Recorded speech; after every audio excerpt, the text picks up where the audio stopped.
You should always park your money, whether that's your checking account, your savings account, into an account that has FDIC insured. And what is that amount? And so the average amount that is covered by the FDIC is $250,000. And so what I really want to say is like, hey, if you have $500,000 in an account that's only insured of $250,000, you are making a bad decision. You should have multiple bank accounts and make sure all of your money is insured, right? But for the average person watching this video, you don't have $300,000 sitting in a savings account. You may have $300,000 invested, but some of you all have been asking me, hey, Anthony, where should I park my savings account right now? And that's a good question. I want to start off by saying this.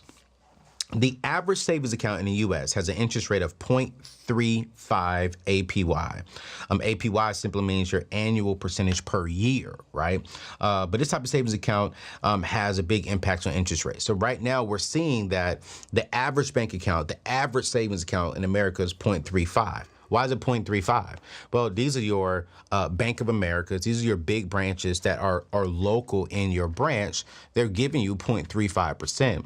But you guys, there are bank accounts out there that are high yielded savings account that are pretty much majority online that are offering anywhere from 3% all the way up to 5% when it comes to an APY. So for example, I moved $25,000 into one of my banks, and man, within 1 month, right at about $80 was deposited into my account for money just sitting there.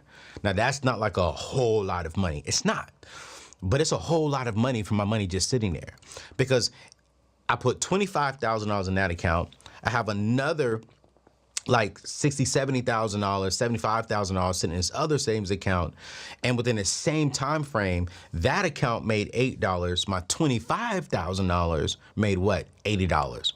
Do the math. What makes sense? Because remember, a savings account is not an investment account. And an emergency fund is really not a savings account, if that makes sense. It's a savings account, but it's an emergency fund savings account. So I have two savings accounts. I have an emergency fund that I will never touch. I would never touch that unless it is an extreme emergency. Then I am already now saving money to eventually build my dream home here within the next couple of years. My goal is right around 40. And so I've been stacking money into that savings account to where, hey, you know what? Let's say, for an example, I decide not to build a home. I can go inside that savings account and spend that money on anything else that I desire. But what I cannot do and what I will not do is go into my emergency savings account and use that money to buy other things. And so why not get the most money for this account, for this emergency fund sitting there? I was letting it sit in I bank with Truist, formerly known as BB&T and SunTrust. I was banking with them. I think they're a great bank for my business account, for my personal checking account. Great bank, right? Let me know, what bank account do you honestly bank with? Some of y'all may bank with local credit unions. That's great. I have no problem with that. But their savings account wasn't good. And I was like, you know what? Let me move this over there so I can get more money. But also I had to check and make sure that if I move this money over, can I get it back into my savings account, back into my checking account quickly in case of an emergency, right? And so I really do believe, and I really want you all to really understand that, hey, as you're going down this high yielded savings account route, what are some key things you may be looking out for? Number one is, do they have fees? You want to get what a high yield savings account that doesn't have any fees. Number two, how quickly can you get your money transferred over to your checking account in case of an emergency? But where am I parking my money? Such a great question. So I am parking my money at bankpurely.com. Bankpurely.com. And when you go to Bank Purely, I'm actually not utilizing their savings account. They have a high yielded savings account. I am using the Purely Money Market account, and I'm getting 4.45% APY. Okay, and so I'm using their money market account. So it's like a checking account, It comes with a little bit less, like you can't have as many transactions on those accounts as far as in taking money out. And I absolutely love it. So that's where I just park my money at. I was able to sync Bank Purely with my bank, Truist Bank. And so instantly, within a matter of 24 hours, I can have my money transferred back into my checking account in case of emergency.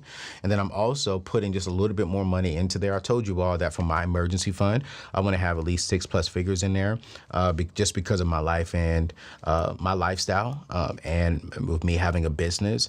And so I want to be able to live at least a certain amount of time frame and just be proof that you can save. You guys, I was in debt. You guys, I don't come from wealth. My parents didn't hand me down $100,000 at graduation. They didn't give me $1 million to invest into a company. My parents didn't even buy me my first car. You know what I'm saying? My parents gave me hard work. They taught me how to work hard. They taught me how to be a man of character and man of integrity. And that's what I have. And so I racked up $35,000 in debt. I was homeless for a season of my life. I made a lot of bad decisions in my life, even a lot of bad decisions with my money. I made my wants my needs. I chose spending $7,000 at a strip club on one woman. I've bought the cars that I didn't need to buy. I've said, hey, I'm gonna go on this trip. I remember one time I spent about 15 grand on a trip to impress a woman. And I've made bad decisions. What am I saying? We can all bounce back from those bad decisions. The very first decision that you should be making is, how are you saving? And how are you getting the best bang for your money sitting in the account? And Bank Purely, FDIC insured, comes with a mobile app, no fees. In this particular account, on a money market account, you do have to have a certain amount of money, right? You do got to have a certain amount of money to get the full 4.45% APY. And so this is the bank that I say, if you have over $20,000 in your savings account, $25,000 in your savings account, move this money over here so you can get a 0.15% more on your money. But if you only have 1,000, then the number one bank, in my personal opinion, for that will be Basque Bank. So check them out. But if you have more than $20,000, for my people who follow me, and I've learned, man, we have a lot of people who follow me who make over $500,000 to $1 million, and you all are doing very well off. And I love that. This is a great bank for you to check out. Because I told you all, I put $25,000 in the account in a matter of 20 days. They gave me $80. So now I'm gonna move $75,000 over there. I actually already did it. So that's gonna be 6 figures to sit in this account. So this means if we do the math right, so we're looking at about close to about $200 a month, $25 maybe a month that I'm gonna get from my money just sitting in that account. That's almost $3,000 a year for my money just sitting in the account. I want you to think about that. I had $75,000 sitting inside of my savings account at Truist. That made me $8.05. I had $25,000 sitting in my Bank Purely money market account. That made me right at about $80. $25,000 made me $80. $75,000 made me $8. Just sitting there. Your money is already sitting there. This is not a way to make more money. Hear me clearly. This is not a way to make more money. But with inflation going up, why not get some inflation on your money just sitting there for emergencies? This can help you hit your emergency goal quicker. So why not get the free money if it's just sitting there? This is not investment. You're not trying to get rich.